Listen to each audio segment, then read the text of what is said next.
Rebel star కొండంత బాధ్యతను మోస్తున్నాడు. ఖాన్లు, కపూర్లు, రజనీకాంత్, కమల్ హాసన్ లాంటి నటులు కూడా మోయనంత భారం ఇప్పుడు ప్రభాస్ మీదుంది. ఇండియన్ సినిమా స్థాయిని పెంచాలన్నా, మన మూవీలు దుమ్ము దులిపాలన్నా తను కన్నెర్ర చేయాల్సిందే. బాహుబలిలో సౌత్ నార్త్ మధ్య ఉన్న అడ్డు గోడలు కూల్చేశాడు.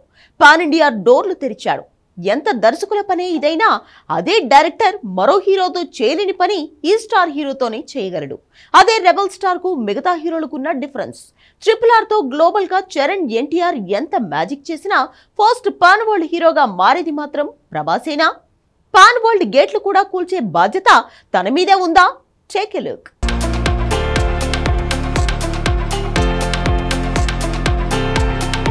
పాన్ ఇండియా గేట్లు బద్దలు కొట్టింది బాహుబలి. అంతకుముందు సౌత్ నుంచి నార్త్కి, నార్త్ నుంచి సౌత్ మార్కెట్ మీదకు పాన్ ఇండియా మూవీల దాడి జరిగింది. కానీ బాహుబలి మాత్రమే సౌత్ నార్త్ మధ్య దూరాన్ని, మధ్యలో ఉన్న గోడని కూల్చడం ద్వారా సాధించగలిగింది. అది రాజమౌళి గొప్పతనమే కావచ్చు, కానీ ఎంతటి గొప్ప కథకైనా కథానాయకుడు కావాల్సిందే.